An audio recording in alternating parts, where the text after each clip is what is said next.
The live TV, सच सबसे आगे।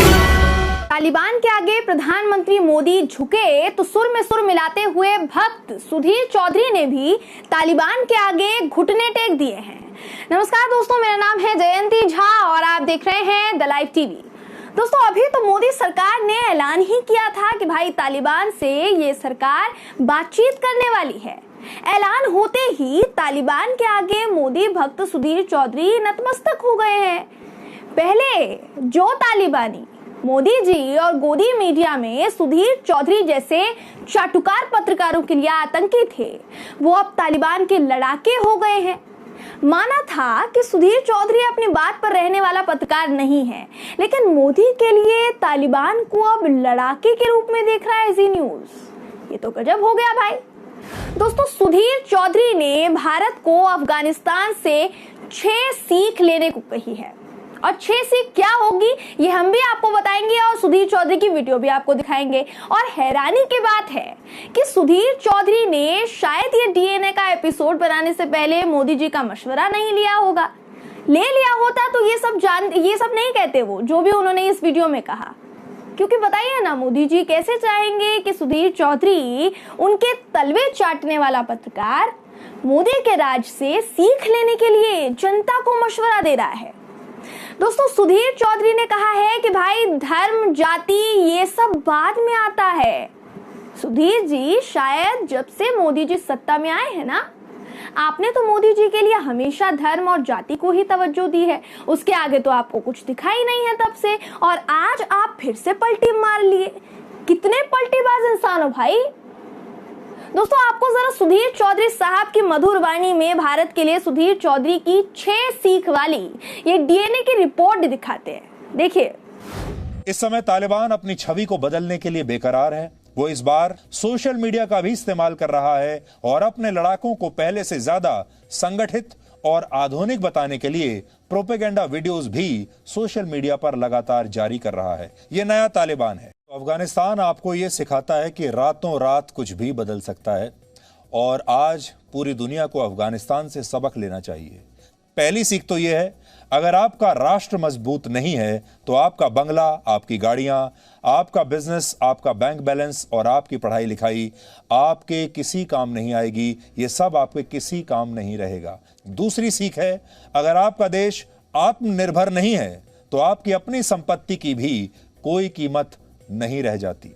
ये आपकी दूसरी सीख है, क्योंकि अगर आपका देश अफगानिस्तान की तरह बन गया जो दूसरे देशों की मदद पर आश्रित है, दूसरे देशों की सेना पर आश्रित है, तो फिर आपका भी यही हाल होगा। आप खुद कितनी भी संपत्ति कमा लीजिए, अगर आपकी सरकार में कड़े और बड़े फैसले लेने की ताकत नहीं है तो आपकी ताकत का भी कोई वजूद नहीं रहता। ऐसी स्थिति में आपको भी किसी दिन हवाई जहाज से लटक कर भागना पड़ सकता है। यह आपकी तीसरी सीख है।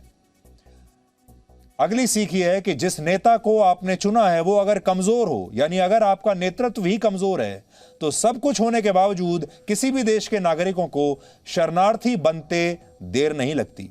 ऐसे कमजोर नेता मुश्किल परिस्थितियों में या तो अपने लोगों को छोड़कर भाग जाते हैं या फिर दूसरे देशों के साथ सौदा कर लेते हैं, जैसा कि अफगानिस्तान में हुआ। इसलिए वोट देते समय हमेशा यह याद रखें कि जिस नेता को आप चुन रहे हैं, जिस सरकार को आप चुन रहे हैं, वो आपके लिए और अपने देश के लिए मजबूती से खड़ी रहे, भागेगी नहीं। और सबसे बड़ी सीख यह है कि जाति, धर्म, डर और मुफ्त की चीजों के नाम पर आप किसी को भी वोट मत दीजिए। वोट अपने देश को मजबूत बनाने के लिए दीजिए। यह सीख अफगानिस्तान के संकट से आज भारत के हर नागरिक को लेनी चाहिए। जी, तो एक एक करके आपको सुधीर चौधरी की दी हुई इन 6 सीखों का मतलब बताते हैं दोस्तों। पहली सीख, अगर आपका राष्ट्र मजबूत नहीं है तो बंगला, गाड़ी, संपत्ति कुछ भी काम नहीं आता। बिल्कुल सही बात। इस वक्त यही तो हो रहा है देश में। राष्ट्र को आपके प्रिय और पूरे देश के प्रधानमंत्री, अगर मैं प्रधानमंत्री नहीं बोलूंगी तो आप मुझे तालिबान बता देंगे, तो प्रधानमंत्री मोदी जी ने तो बर्बाद कर दिया है। और बात रही बंगला, गाड़ी और संपत्ति की, तो फिलहाल ये सब कमाने के लिए मोदी जी चंद पूंजीपतियों की मदद कर रहे हैं। और जिस जनता को आप ये सिखा रहे हैं ना सुधीर चौधरी जी, जिस जनता से आप ये कह रहे हैं, उस जनता के मुंह से तो मोदी जी ने निवाला तक छीन लिया है, तो फिर बंगला, गाड़ी, संपत्ति, इन सब की बात जनता से कहना बिल्कुल सही नहीं होगा, फिजूल है, मत कहिए। दूसरी सीख, अगर आपका देश आत्मनिर्भर नहीं है तो आपकी अपनी संपत्ति की भी कोई कीमत नहीं रह जाती। बिल्कुल सही बात है, लेकिन ये बात तो सुधीर जी जरा मोदी जी को समझाइए, जो आत्मनिर्भर भारत का नाम देकर कल्टे हो गए हैं, गायब हो गए हैं। आत्मनिर्भर भारत बनाने का मतलब जनता को उसके हाल पर छोड़ देना नहीं होता ना, जो मोदी जी ने कर दिया है।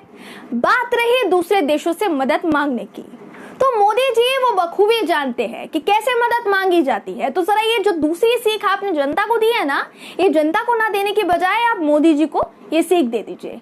तीसरी सीख, अगर आपकी सरकार में कड़े फैसले लेने की हिम्मत नहीं है तो आपको भी किसी हवाई जहाज से लटक कर भागना पड़ सकता है।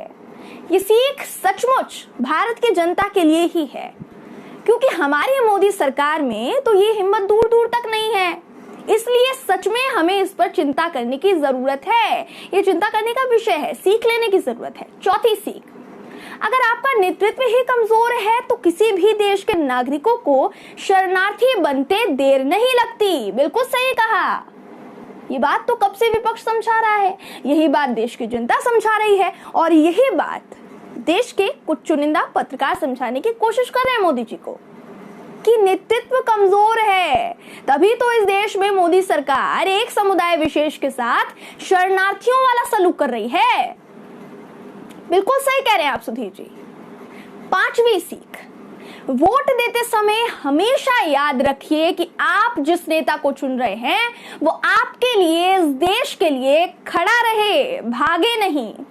बिल्कुल 100% सही बात है, बहुत सही बात है।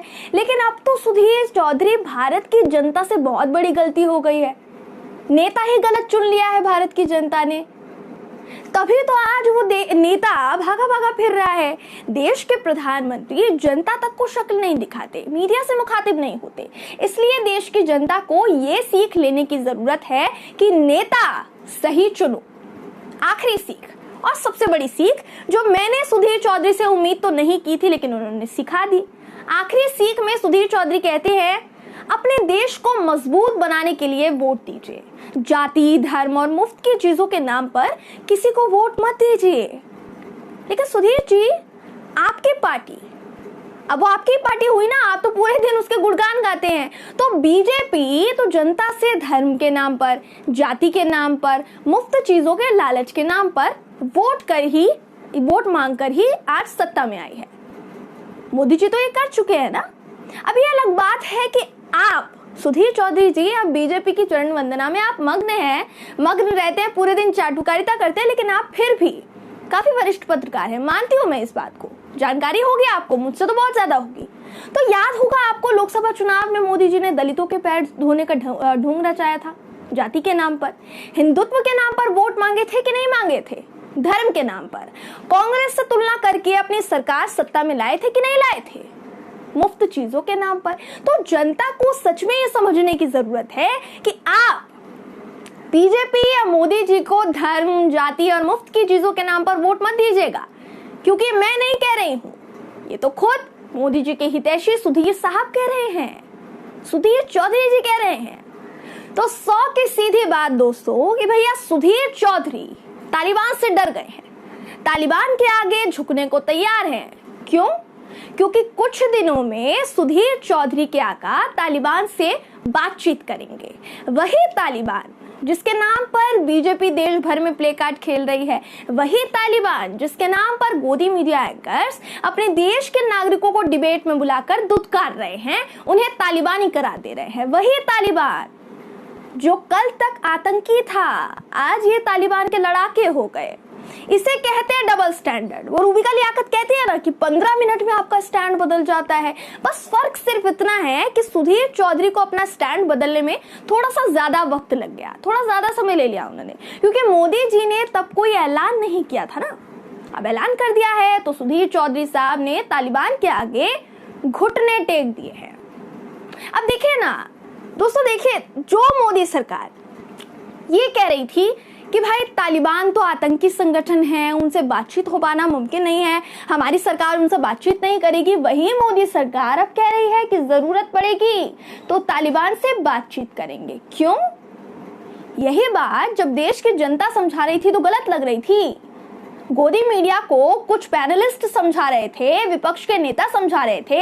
यही बात जब कुछ चुनिंदा पत्रकार समझा रहे थे तो भाई हम सब तो तालिबानी सोच के कहला दिए गए थे, हम तो देशद्रोही हैं। और आज इस सरकार को ऐसा लग रहा है कि इन्हें तालिबान से बातचीत करने की जरूरत पड़ेगी। गजब दशा है भाई।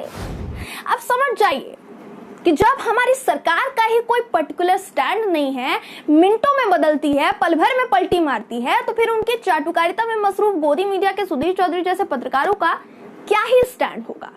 कोई स्टैंड नहीं है।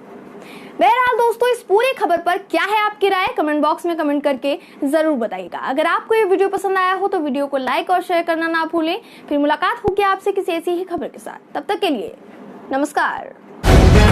द लाइव टीवी, सच सबसे आगे।